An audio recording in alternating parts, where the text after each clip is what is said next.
I'm Dustin Grinnell, and this is Curiously. Today we have a fascinating conversation ahead with an expert in the field of self-compassion. But before we dive in, I want to share a personal story that led me to explore the power and potential of self-compassion. About 7 years ago, I found myself in a frustrating and painful situation. I was dealing with low back pain that just wouldn't go away, despite trying everything from physical therapy to chiropractic work and various other treatments. It was the one physical problem I couldn't seem to solve, and it was taking a toll on my life. Then I learned about an 8-week clinical study at Mass General Hospital that investigated the role of self-compassion in alleviating lower back pain. Curious and somewhat skeptical, I enrolled in the study and attended a one-day workshop on self-compassion, not knowing what to expect. The workshop was led by two incredible individuals, Drs. Chris Germer and Kristen Neff, pioneers in the field of self-compassion. To my surprise, the path to healing began with simple acts of being kinder and gentler to myself. Every day, I listened to Chris's recordings, which encouraged me to say soothing and nourishing phrases to myself, like, "May I know that I am safe," and "May I know that I'm doing the best under these circumstances," and "May I know that I'm a good man." As the weeks went by, the pain began to dissolve, and I felt a deep transformation taking place within me. It was incredible how acknowledging and embracing my own humanity, flaws, and vulnerabilities played a pivotal role in my recovery. Gradually, I returned to my old self, motivated, optimistic, and physically active. Now, years later, I have the privilege of talking with Dr. Chris Germer, who is a world-leading authority on self-compassion. Chris is also a licensed psychotherapist who practices mindfulness and compassion-based therapy in Arlington, Massachusetts. He's also a part-time lecturer on psychiatry at Harvard Medical School and a founding faculty member of the Institute for Meditation and Psychotherapy and of the Center for Mindfulness and Compassion. His books include The Mindful Path to Self-Compassion, Wisdom and Compassion in Psychotherapy, and Mindfulness in Psychotherapy. Dr. Germer lectures and leads workshops internationally, and you can find more of his work on his website at www.chrisgermer.com. In this conversation, Chris and I delve into the science behind self-compassion, address some common misconceptions, understand its applications beyond physical pain, and explore how it can positively impact our mental and emotional well-being. So, without further ado, let's welcome our esteemed guest and explore the world of self-compassion. Chris Germer, welcome to Curiously. Thanks. It's great to be here. So I really appreciate you coming on to talk about the field of self-compassion. You're an expert in that field. And I figured before we start unpacking this subject a bit more, if we could just kind of start off with some key terms and defining some words that will be helpful in our journey in exploring self-compassion. So how do you define self-compassion first? Sure. So we could say there's an informal definition and there's a formal definition. The informal definition, which I might share with somebody over a cup of coffee, is when we suffer, treating ourselves with the same kindness and understanding as we would treat a good friend. And this isn't something we ordinarily do. Usually people are much more compassionate toward others than toward themselves. And when we suffer or fail or feel inadequate, we usually beat up on ourselves. We isolate ourselves in shame. And we also kind of ruminate. So treating ourselves with the same kindness and understanding as we treat a good friend, that's the informal definition. And it's also helpful, by the way, if you want to be more self-compassionate, to just ask yourself when things go wrong, how would I treat a good friend right now? And inevitably, it's a little different than what we might be doing in that moment. And then seeing if we could actually talk to ourselves in the same tone, if we could take ourselves for a walk, if we could prepare some healthy food, if we could listen to some good music rather than beating up on ourselves. So it's not only a definition, but it's even a guide or a prescription. So that's the informal definition. The formal definition was created by Kristen Neff, my dear friend and colleague, back in 2003. And she is a research psychologist, and she defines self-compassion for the research as having three components. One is mindfulness, or knowing what we're feeling while we're feeling it, particularly knowing that we're suffering when we're suffering. Part two is common humanity, which is a kind of awareness that when things go wrong in our lives, that this is part of the human condition and we're not being singled out necessarily. That's really important, to stay connected with others in order to be self-compassionate. And then the third part is self-kindness. And that's really the part that most people think about when they think about self-compassion. They think about being kind to ourselves. But actually, self-compassion is all three. We need to be aware of what's going on. We need to feel connected, and we need to be kind to ourselves. And then when all those three things come together, makes a big difference in our lives. Why don't you think we act this way toward ourselves anyway? Like, why is it that we seem to have a bias toward self-judgment or harshness toward ourselves versus the way we seem to automatically act with a friend, which is the opposite? Is there an understanding of why that is? Yeah, so there isn't a scientific understanding. That question often comes up, and the answer is probably more opinion or conjecture. So I can give you my opinion. And it's really twofold. One is culturally, we are really discouraged to be kind to ourselves when we suffer. And, we hear things like, don't be so full of yourself, think about others and so forth. So we're really strongly encouraged culturally, and this is in every single culture that I've visited around the world, and I've been teaching self-compassion on every continent. Most cultures really have a bias toward compassion toward others and attempt to block or exclude ourselves from the circle of compassion. And that certainly occurs at our own peril, as we can talk about later. But the other thing, Dustin, is that the answer might be purely physiological. So when we feel threatened, the body goes in fight, flight, or freeze. And that's when we're threatened from the outside, in particular physically. But when we're threatened from the inside, the same kind of physiology occurs when we feel bad about ourselves or we criticize ourselves. The same physiology occurs. If we have shame, the same physiology occurs. We feel threatened. And then instead of fight, we turn it on ourselves into self-criticism. Instead of flight, we flee from ourselves. We abandon ourselves. We lose a sense of common humanity.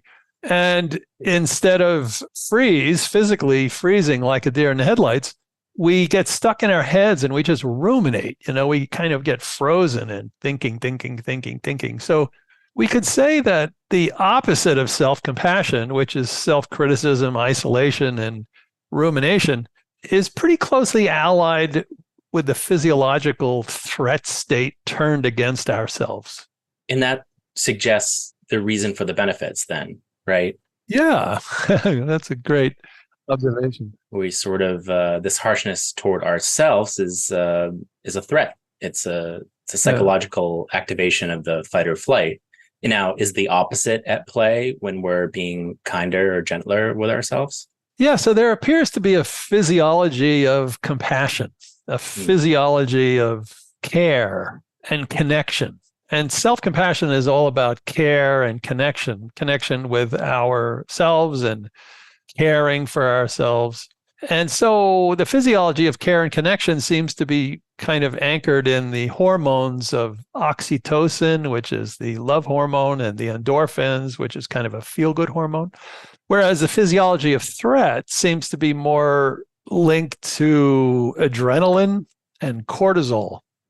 So if we can actually shift our physiology in that way from cortisol and adrenaline to oxytocin and the endorphins, we have a much better chance of actually treating ourselves psychologically and emotionally in a kinder way. And there are some people actually doing work like this. I have a colleague named Ina Kazan who does biofeedback for what's called heart rate variability, which is a measure of safety and connection. And she's doing a study now where she's teaching people how to shift their physiology using biofeedback and seeing whether that actually increases a person's ability to learn self-compassion. So shifting the foundation, the physiological foundation. Can you share maybe an example of what someone who's suffering or struggling may actually say or do to themselves when they're in a period of struggle in order to activate these benefits, to practice self-compassion? Sure. Yeah. So there are many different, pathways to self-compassion. One of the simplest ones, which actually the research shows decreases cortisol, is to put a hand over one's heart, like physically to feel the touch and the warmth of your hand in the chest region.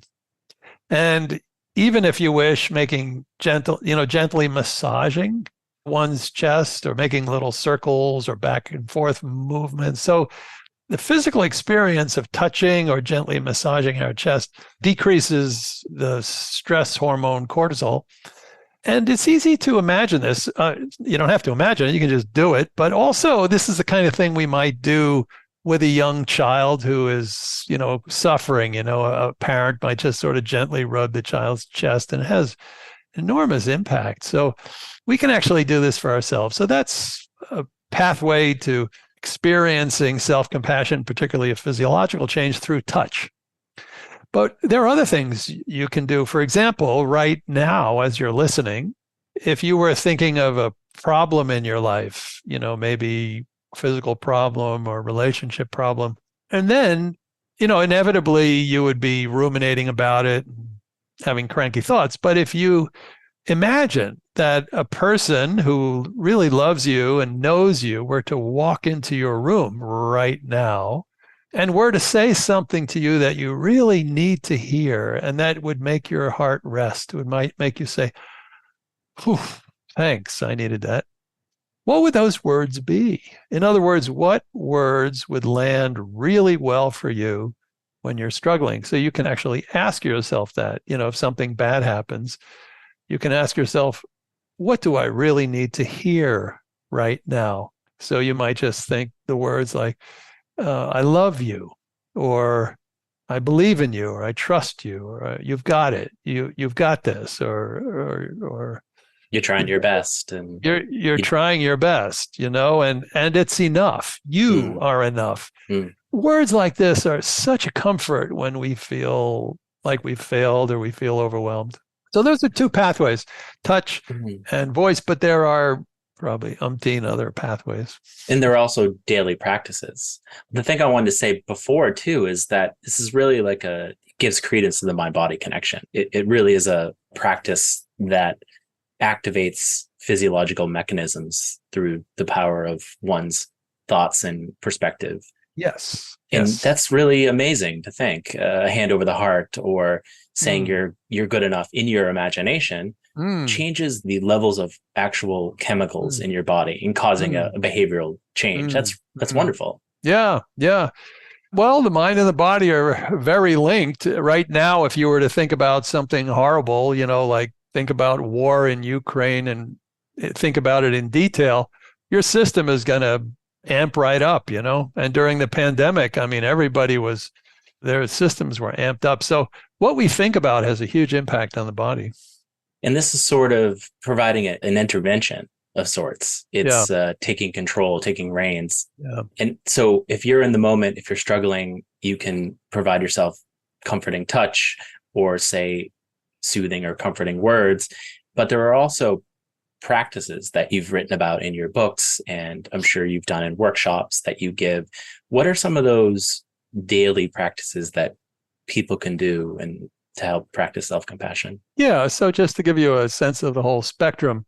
So there are formal practices, which you're talking about, which is like sitting down for 20 minutes of self-compassion meditation.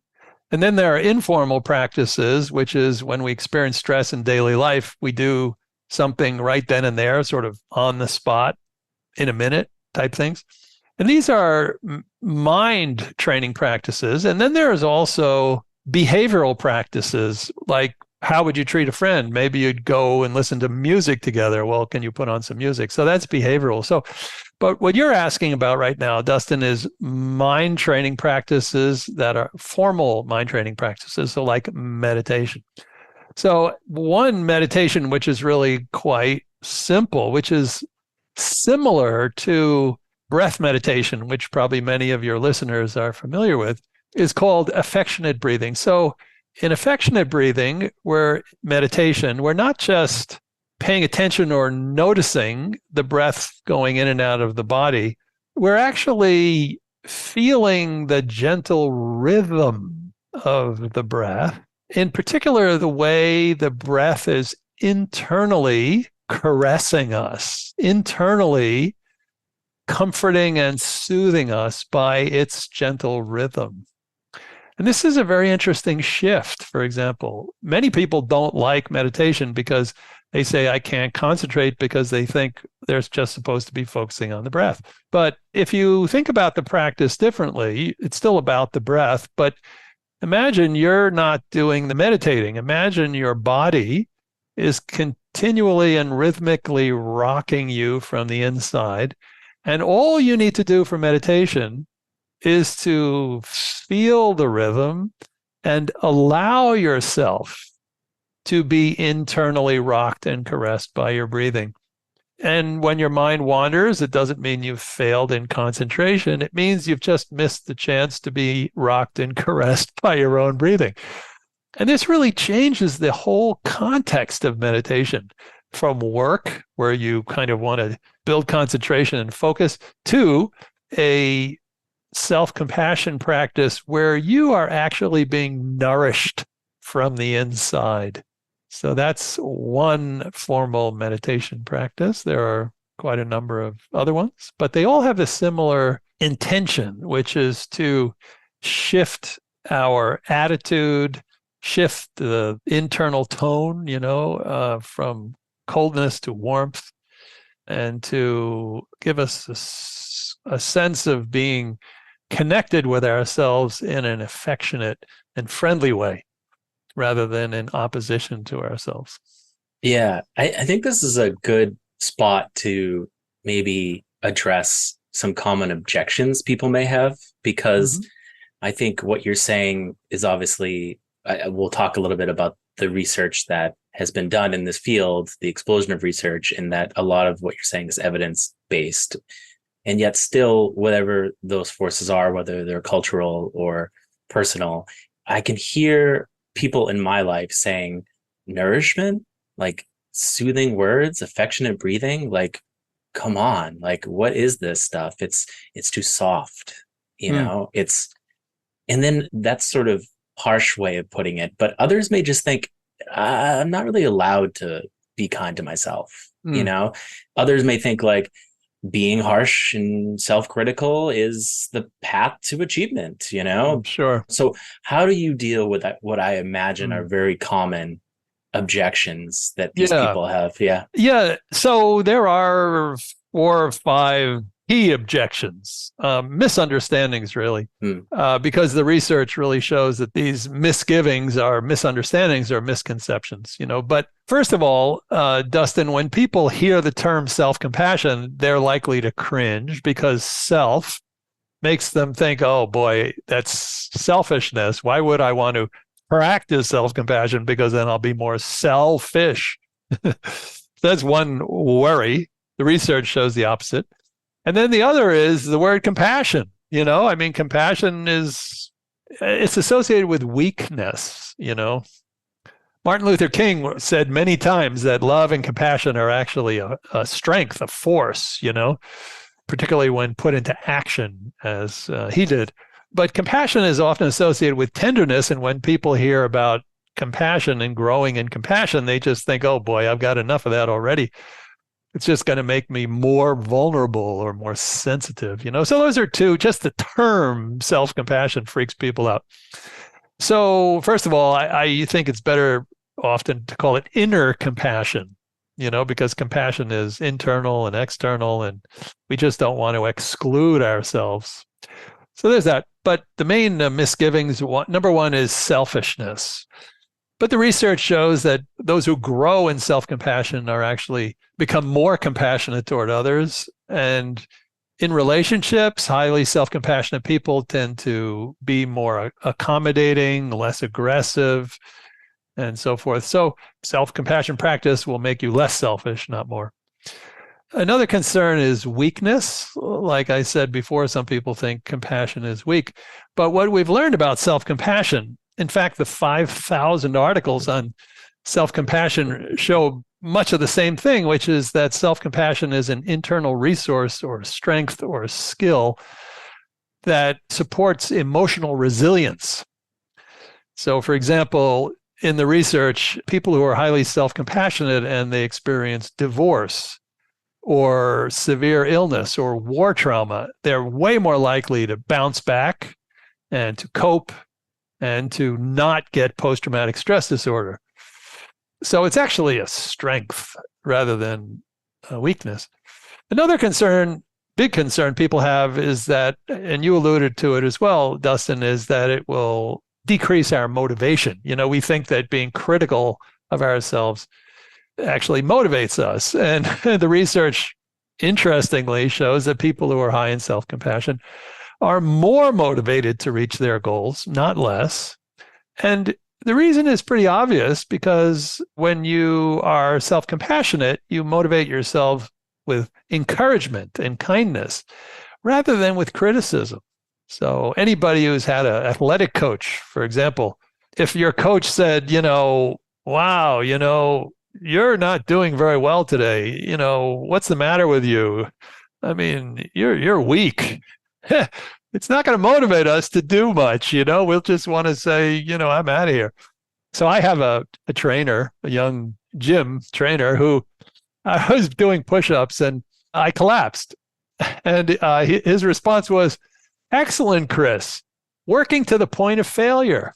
And I completely reframed it. I was thinking, damn, I'm too weak. I couldn't produce enough push-ups. And he was saying, no, this is great. You're working up to the edge of your capacity. I really appreciate that. That's called motivating. And what's the difference? The difference is attitude. So when our internal attitude is encouraging and is warm, we're actually more motivated to achieve our goals. And the research shows that. And then there are some other concerns. One is that it's going to make us self-indulgent, that we're going to, just lie around and eat bonbons and watch TV. And quite the contrary, people who are high in self-compassion, they have healthier lifestyles, they exercise more, they eat less, they drink less, things like that. And perhaps the last of the main misgivings is self-pity. People think, if I become self-compassionate and then something goes wrong, I'm just going to be kind of curl up into a little ball and be, just feel bad for myself. I won't be able to step out. I'm going to just be, full of self-pity. And the research shows that actually people who are self-compassionate ruminate less. They have less self-pity, not more. They're more likely to have perspective on their problems because they have this common humanity aspect. So in a nutshell, Dustin, all the misgivings that people have, the research shows not just that it's not so, the research shows the opposite. Yeah. And talk about the research a little bit. What have the last couple decades or more shown? And I understand there's been somewhat of an explosion in research in this area. And who's doing that work? Where is it being done? How did it get going? And maybe most importantly, why isn't it more mainstream? Like given the amount of work going on. Yeah. Those are all great questions. So back in 2003, there was one research article in the academic literature, and that was Kristen Neff's conceptual article. And soon after came her scale to measure self-compassion. So she defined it and measured it 20 years ago. And that's when the field basically began. That doesn't mean that self-compassion wasn't understood prior to that.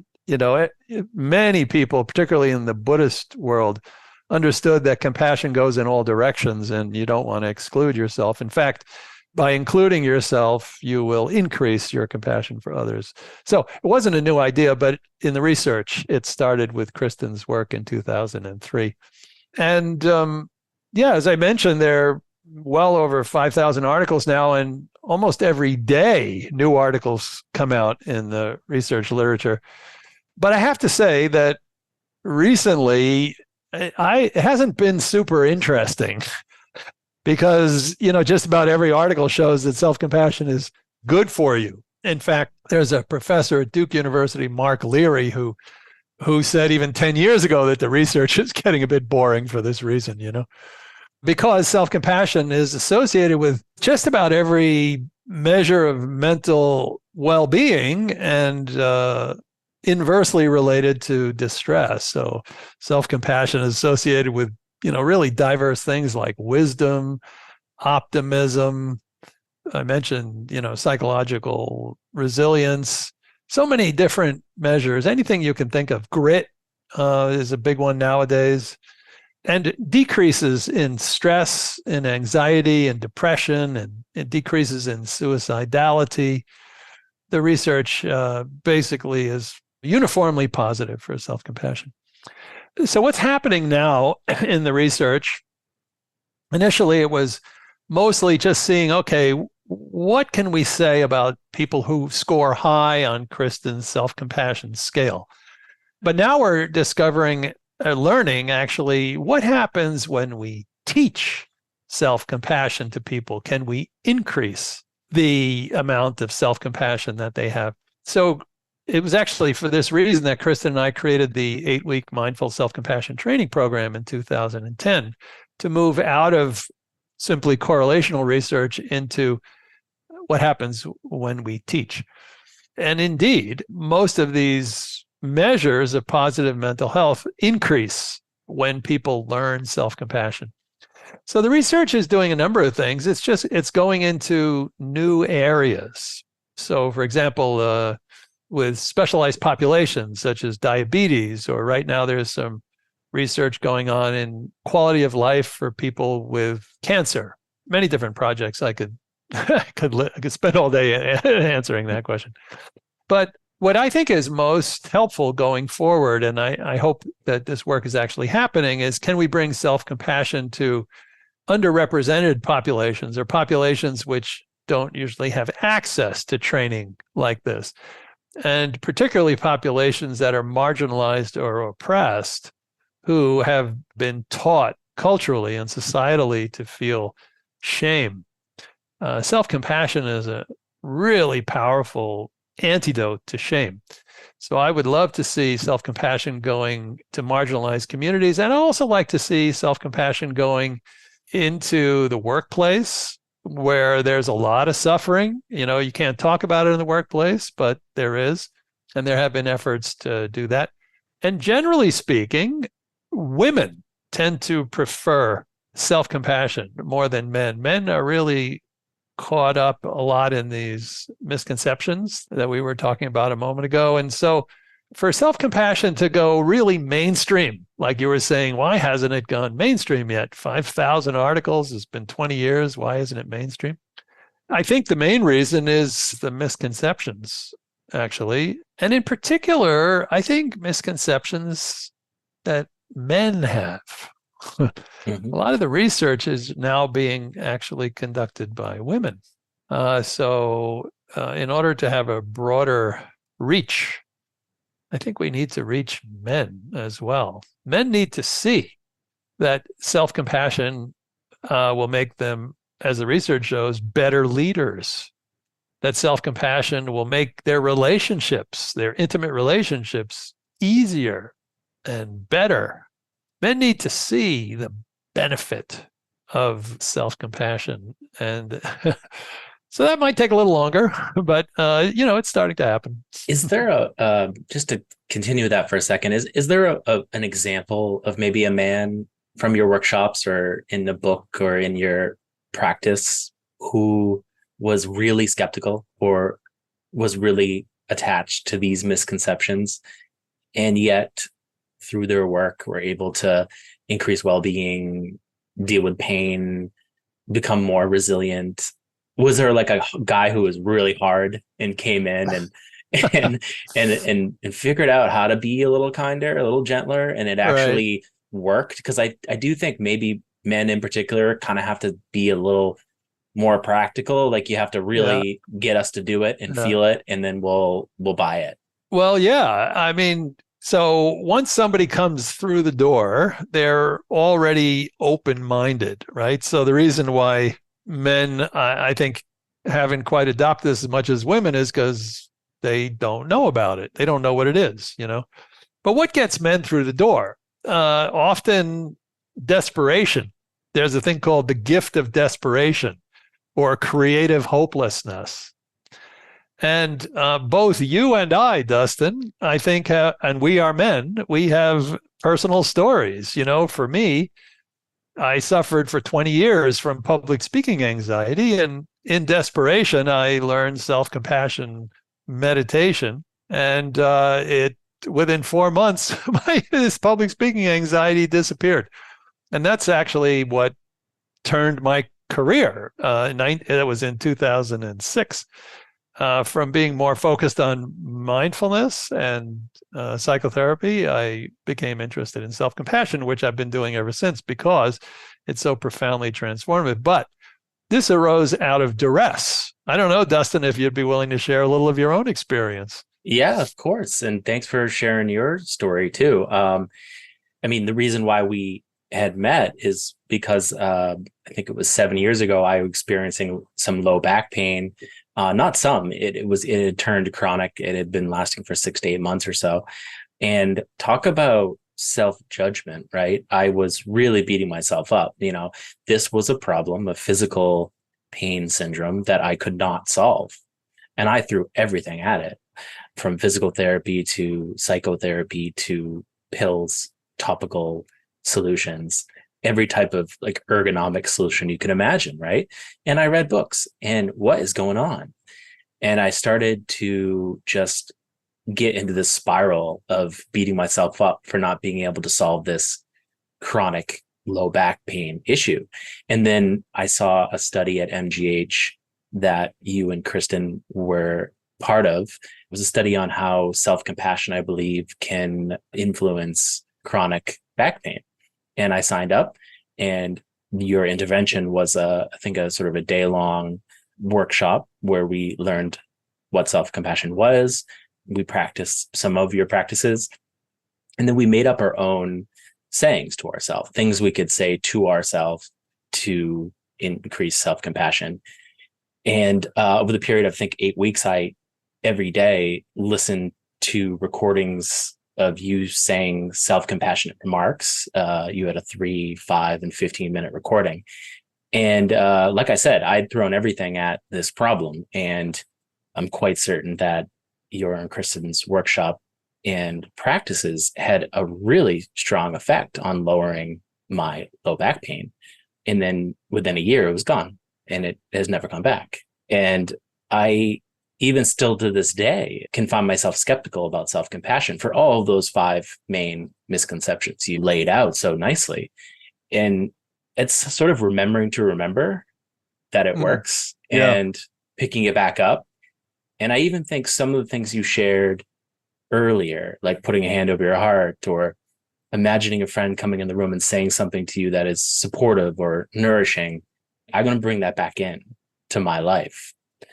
And I was wondering, maybe since we're on the personal, you know, you talked about what you did to get better at public speaking. What actually did you do? What were the actual concrete practices? Yeah. So for 20 years prior to that, I had been practicing mindfulness meditation, mostly breath meditation in the traditional way of just bringing your attention back and, you know, developing concentration and also opening and noticing what else is in your mind. So I've been doing that for a long time.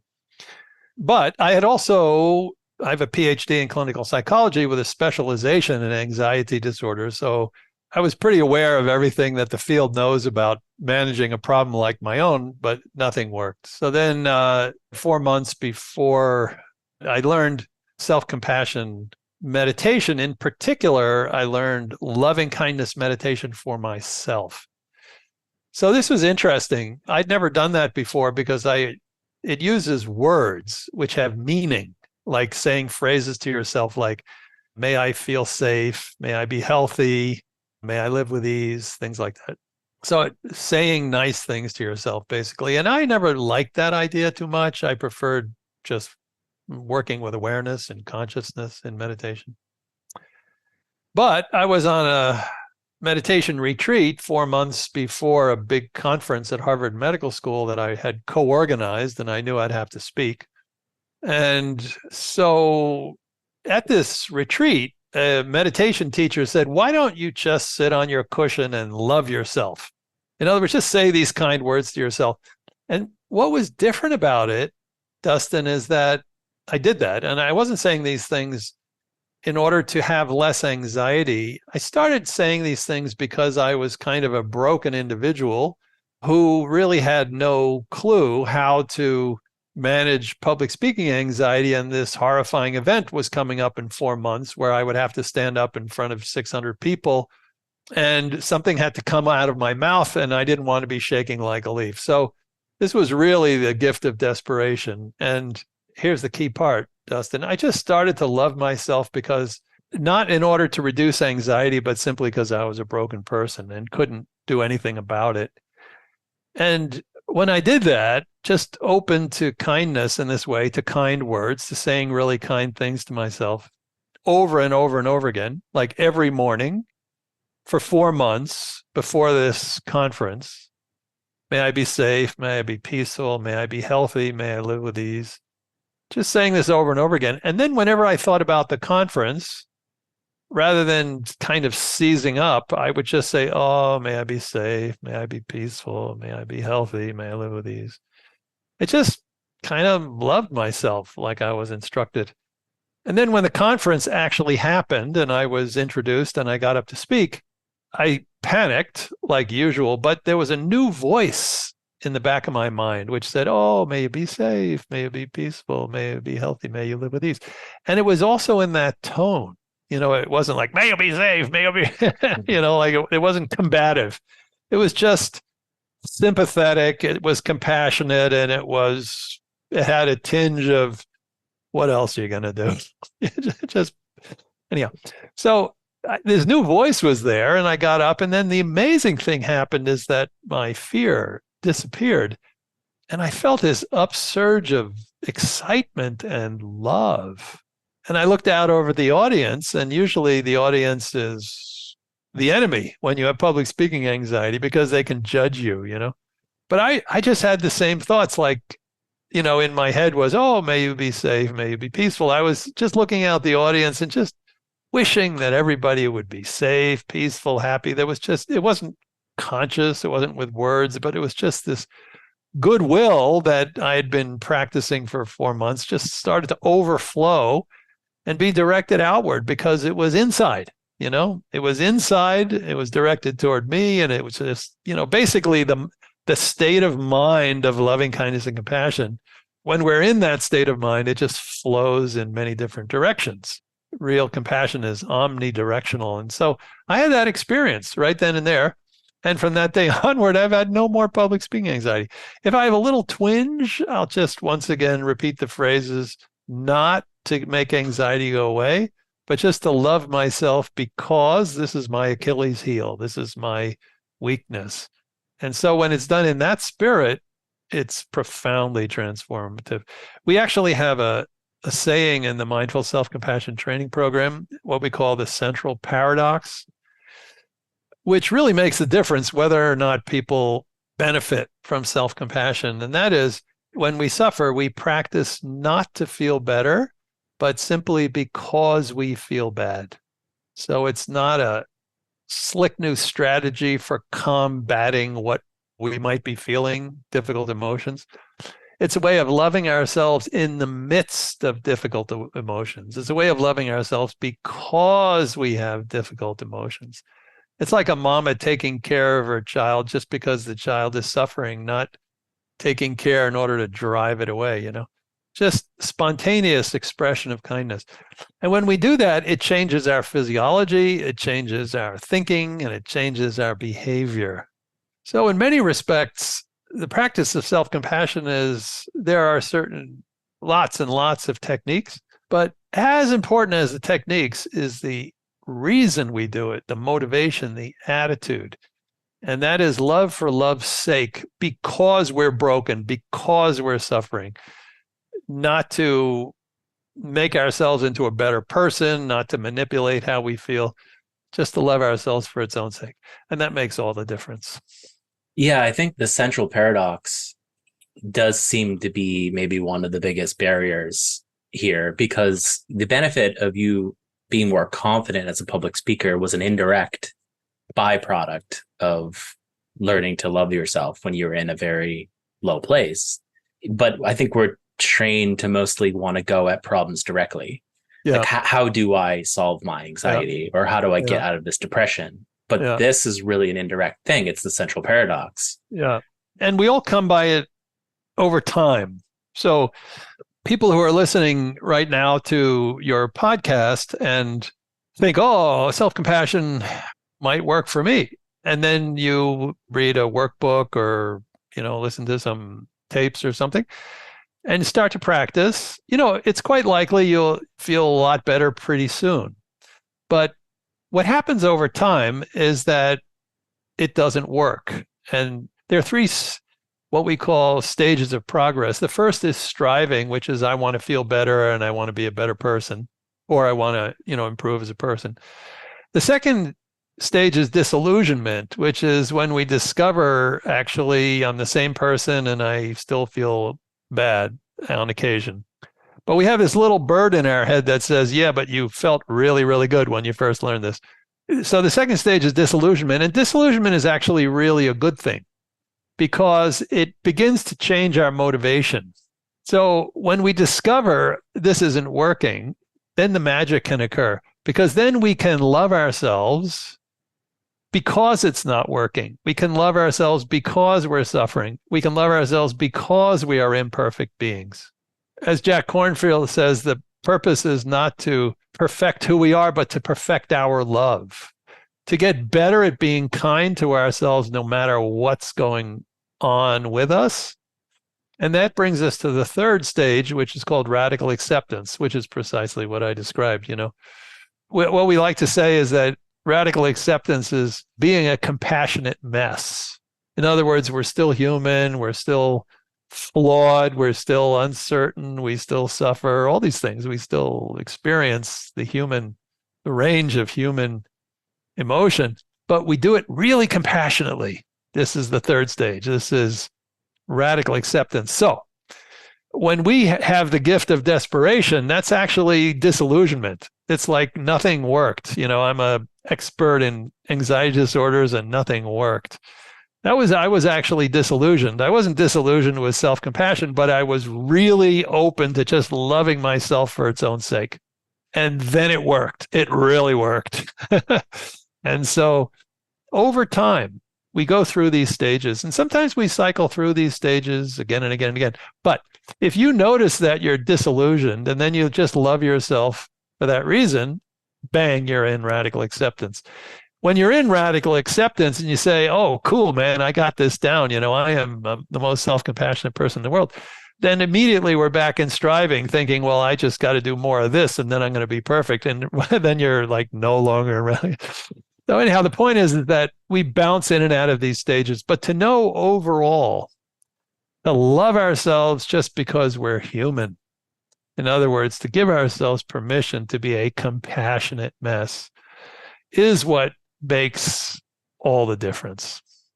I'm thinking if I were to turn on the TV and see an ad for a drug or something, and it said there are pretty much no downsides, there's no side effects, and all of these upsides that we're talking about to well-being and psychiatric problems, pain problems, the benefits that you've laid out, if there was a drug for this, it would be $1 billion pharmaceutical.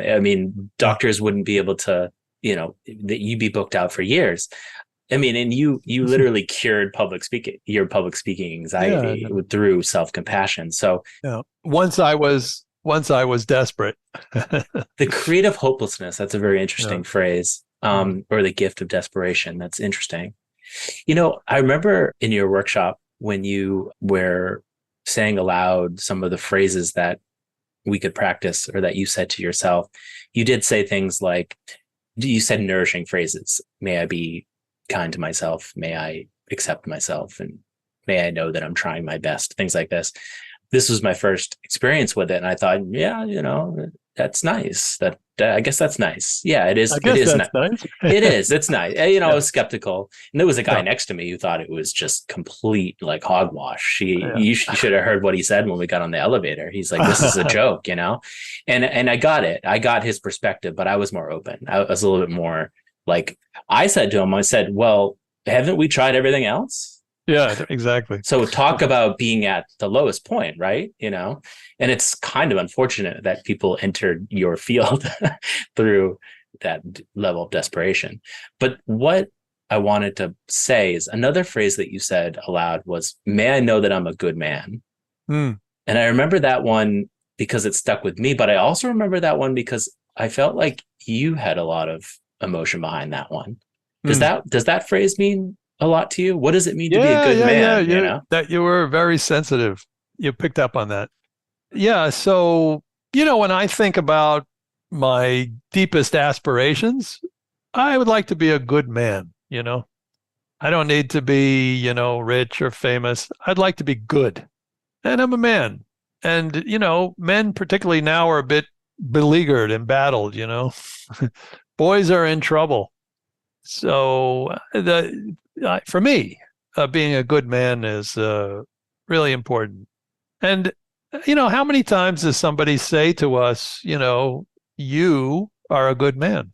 And they might think it, but they don't necessarily put language for it. But, I suspect there would be a lot less political turmoil in this world if a lot of people felt like they were good. And you know what? Most people are actually better than they think. When things go wrong, they think they're bad, So it's important to me to be a good man. Yeah.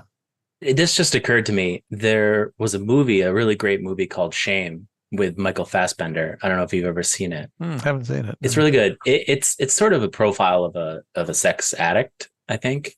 And, it's a man who's very isolated and he's a loner. And he's really like white knuckling life. He's isolated from his family and he watches pornography all the time and lives this very, isolated existence. And what's interesting is that I remember hearing an interview with the screenwriter, and she was a playwright. And she said, in order to write the movie, she met with a group of sex addicts. And she said the reason why she titled the movie Shame is because that's what she felt when she met with all of these men. She felt the weight of shame. Yeah. And it's because of the trauma that they had earlier in life and the isolation they were experiencing and the weight of shame. And it seems like self-compassion is an antidote to shame. Yeah. Yeah. Well, I think if self-compassion is nothing else, it's an antidote to shame. And in the field of clinical psychology, we've really never had as targeted an intervention for shame as self-compassion. And so toward that end, some colleagues and I have created an 8-week training called Self-Compassion for Shame. So even though self-compassion alleviates shame, the research shows as people increase in self-compassion, they automatically decrease in shame. But if we intentionally target shame with self-compassion and we practice self-compassion for shame, in my view, self-compassion goes deeper. It goes to the very origins of our personalities, where shame first took hold in our beings, And so when we practice self-compassion, that kind of thing starts getting unpacked. And it's easy to imagine because shame is an attack on the self. It's a self-attack, Guilt is I did something wrong. Shame is I am wrong. It's a sense of self that's under attack. And so when we practice the opposite, in other words, when we say, may I accept myself just as I am, may I love myself just as I am, may I, when we're kind to ourselves in some way, we're actually giving ourselves the opposite message. And not just verbally, but behaviorally too. If we're suffering and rather than being engulfed in shame, we start to treat ourselves as we would like to be treated or as we would treat a good friend, usually we're not shaming toward our friends when things go wrong. How would it be like if we treat ourselves kindly when things go wrong? Like, oh, this is really tough. Have a cup of tea. Let's take a little walk, So everything about self-compassion is actually reverses the shame process. But there's another point to this, Dustin, which is really key. You were saying earlier, if this were a drug, you could make a ton of money selling it in a drugstore. So it's not as easy as taking a drug. And the reason it's not as easy as taking a drug is because of what we call backdraft. And that is, if I say to myself something like, may I accept myself as I am, immediately we start to actually think about parts of ourselves that are unacceptable or ways that we have been treated unacceptably in the past.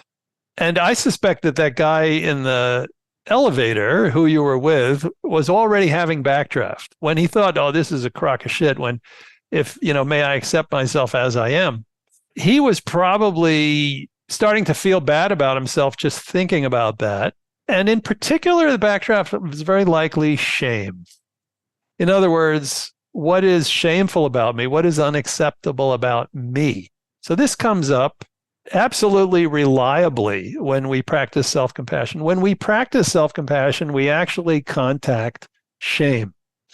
And when we experience shame, we can either go after ourselves with a vengeance or we can go after others. In other words, this program is a bunch of bunk, very likely coming from shame, very likely coming from backdraft, very likely coming from actually considering the possibility of accepting ourselves just as we are. But here's the good news, that when we start to practice self-compassion and we have backdraft, we start to remember times when we were not treated well or parts of ourselves that we find unacceptable. We can actually be with ourselves and those parts of ourselves, and even with those memories that are arising. We can be with old wounds now, in the present, in a loving and kind way, as we would have wished we were treated in the past. We can be compassionate with ourselves because we are adults and we know ourselves in a far more effective way than our caregivers or people in our culture were with us. We were not treated compassionately and mindfully back then. Therefore, we were wounded. But when these old memories come up, because we begin being kind to ourselves, we can be kind to ourselves in the midst of those old wounds and transform those wounds. So this is actually how self-compassion heals. It is not as easy as taking a pill. It's a process, and there is some pain involved. There are side effects, but these side effects, when we work with them, are actually the mechanism or the vehicle through which self-compassion heals. So one of our participants, self-compassion practitioners, said, it feels like kaboom, but it's really kabloom. And the really fascinating thing, Dustin, is, we say self-compassion is not therapy per se, but it's very therapeutic.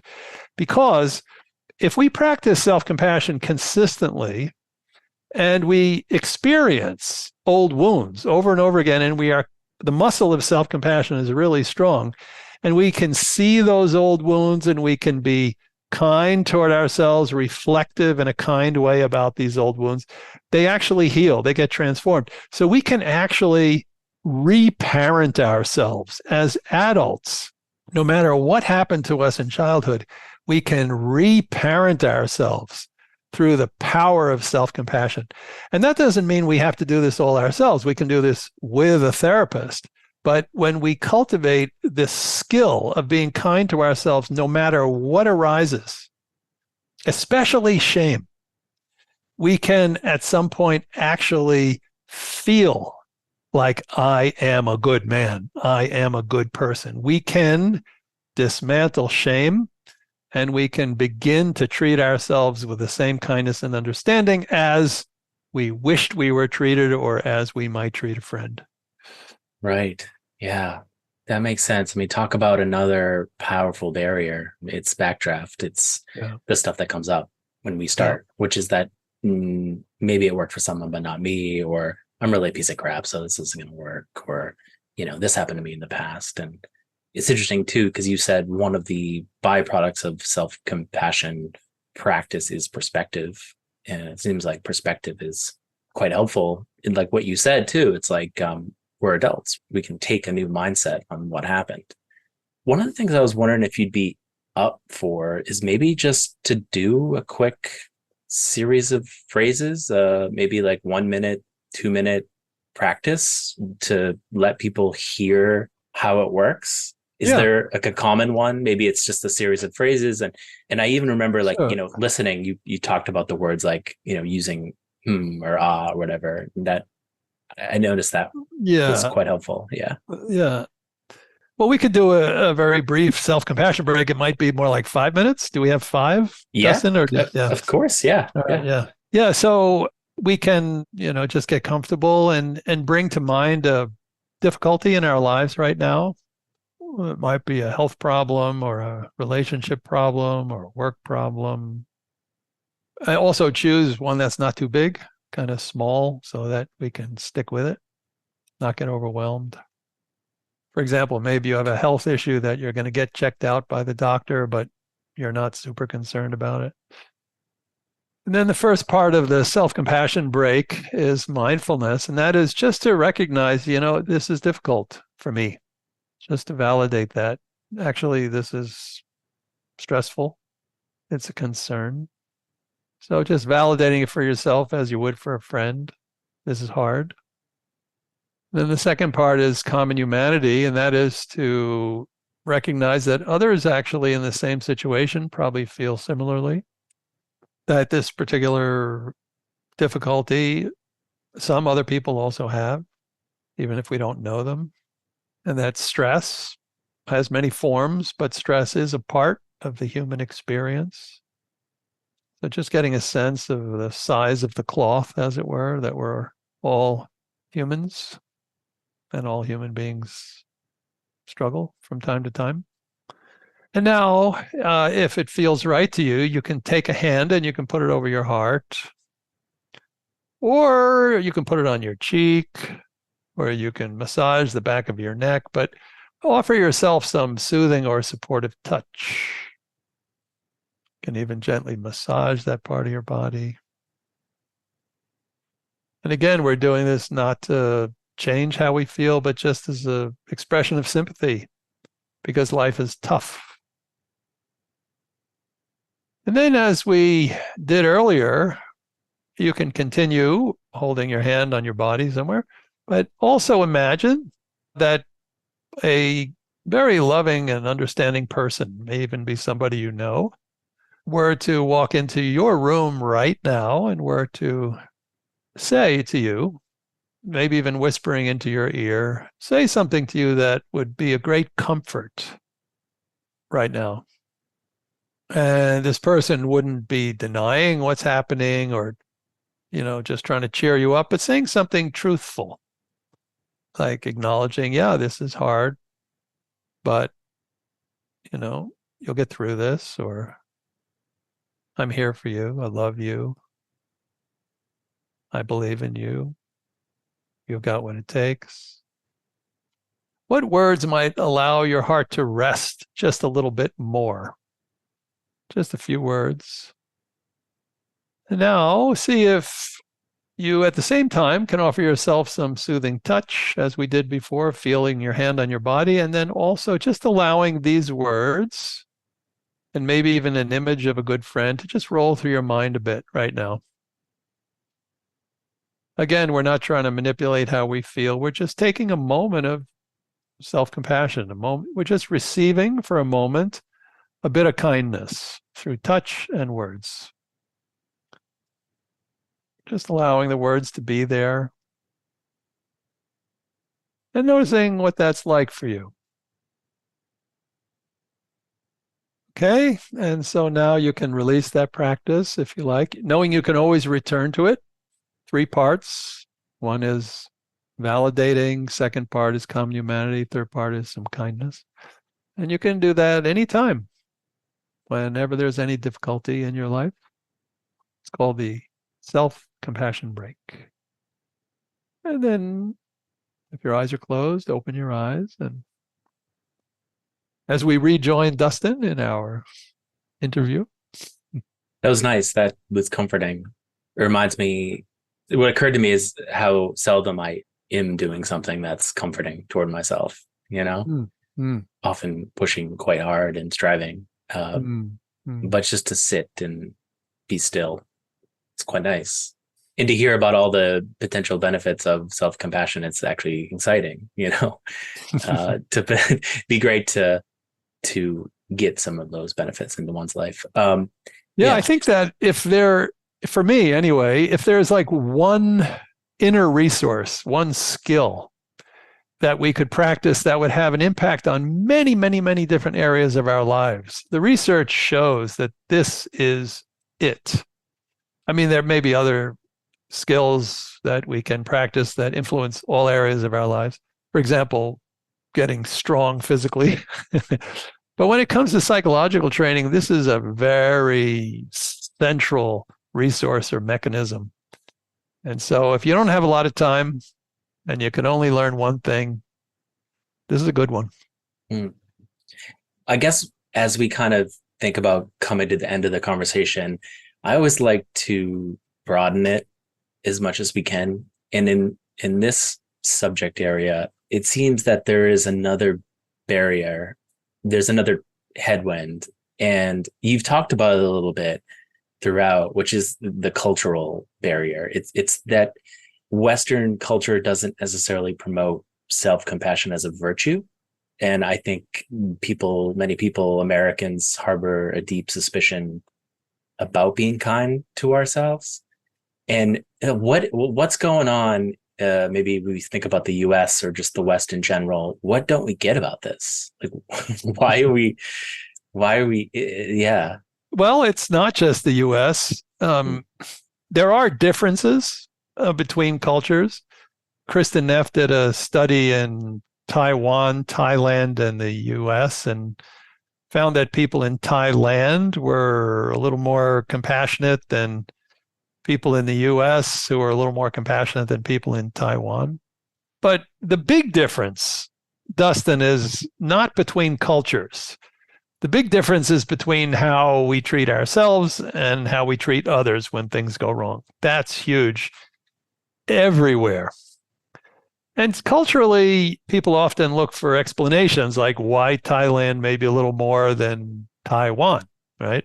But I think it's just speculation because personally, I've been in China and they say we're not compassionate with ourselves because we are Confucian. And I've been in South America and they say we're not compassionate with ourselves because we're Catholic. And I've been in Minnesota and they say we're not compassionate with ourselves because we're Lutheran. And so every culture has its own reason, but my guess is that the bigger issue is how to turn it around and include ourselves in the circle of compassion. What I like to say is that self-compassion is really a humble enterprise where it's not about selfishness. It's about just including ourselves, maybe even in the bottom right corner of the picture, of self-compassion, just adding ourselves, not systematically excluding ourselves. Because if the research means anything, if we deny ourselves self-compassion, we are making ourselves suffer unnecessarily. When I was reading your workbook, I think it's called the Mindful Self-Compassion Workbook. Is that it? Yeah. There's this quote that really I found kind of staggering. It was from Carl Rogers. Mm-hmm. Carl Rogers is a psychologist or a psychiatrist? He's a psychologist. Right. So he said, the curious paradox is that the more I accept myself just as I am, the more I can change. Yeah. How do you interpret that? That's really staggering. It feels very true as well. And yet It Yeah. is a paradox, is it? Yeah. So actually, that quote was printed slightly wrong. What Carl Rogers actually said was the more I accept myself just as I am, change occurs on its own. Okay. Change occurs on its own. And many people notice that when they practice self-compassion. What happens is when we fight with ourselves, it's very hard to change anything.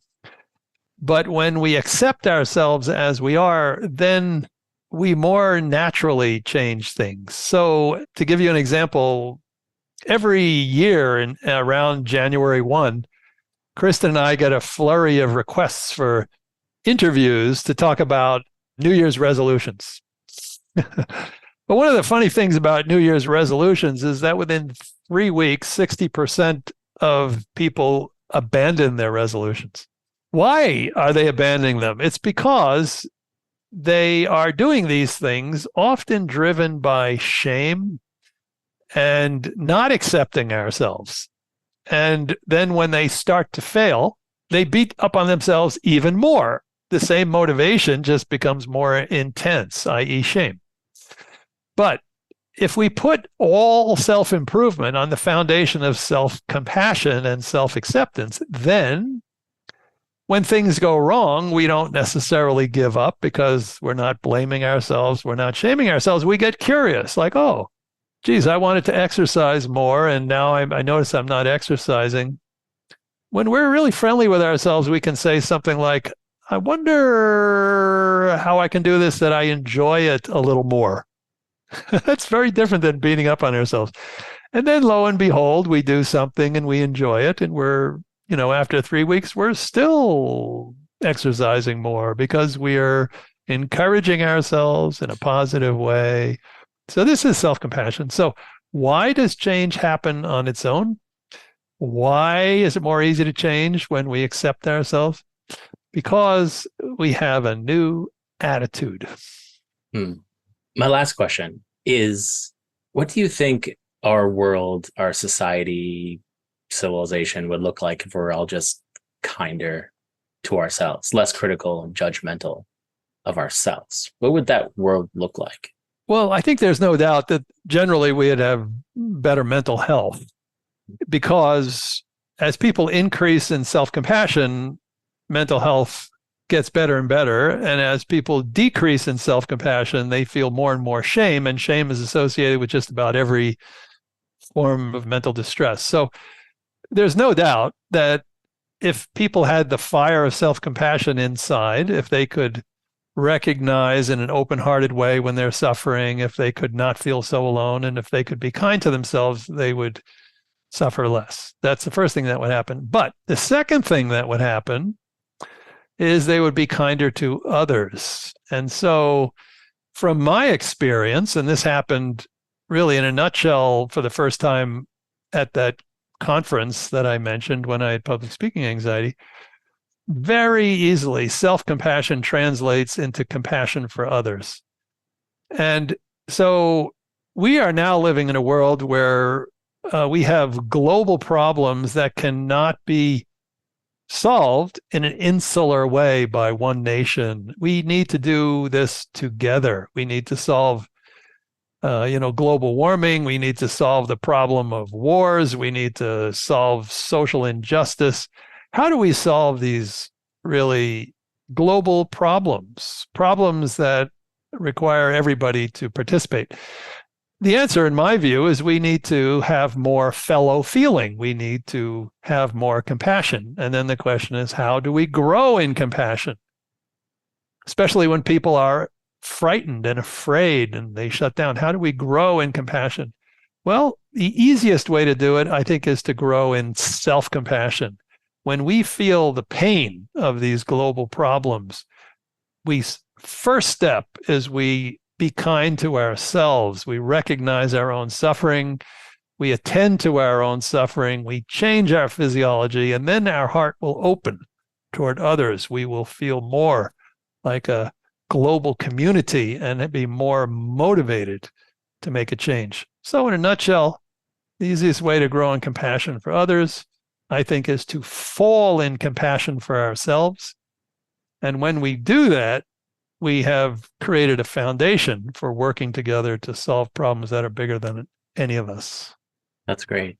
Before I let you go, Chris, where can people go to learn more about self-compassion and to maybe do some practices themselves? How can they start small? Where does someone go right now to learn a little bit more about your work, about the field, about how they can incorporate self-compassion into their life? Well, I would say some written material and some links. So the book you had mentioned, the Mindful Self-Compassion Workbook, is available on Amazon. It's co-authored by Kristen Neff and myself, and it's an extremely popular book. It's been selling like crazy for the last 5 years. So that's a place to start. And if you want to listen to guided meditations and other practices in self-compassion, you can, and learn all about, different opportunities for learning about self-compassion in a classroom setting, online or in person. You could go to the website centerformsc.org, which means Center for Mindful Self-Compassion, centerformsc.org. Or you can go to my website, chrisgermer.com, or Kristen Neff's website, which is self-compassion.org. And there's a ton of stuff on self-compassion online. Well, I should say thank you for the workshop you gave 7 years ago where you completely took away my lower back pain. Never got a chance to thank you for that. So I appreciate it. Yeah, I'm so glad to hear that, Dustin. And, thanks for giving me some time and sharing your wisdom and your expertise. I can't think of a better topic to make more mainstream. And I'm glad that we were able to talk together and hopefully people can take something away from this. Well, I really appreciate that you're doing this work, and thank you for joining the chorus. And I personally, I really enjoyed the interview, and personally, thank you. Grateful to you. Thank you. Thanks so much. Thanks for listening to this episode of Curiously. I hope you enjoyed this conversation with Chris Germer. Stay tuned for more conversations with people I meet along the way.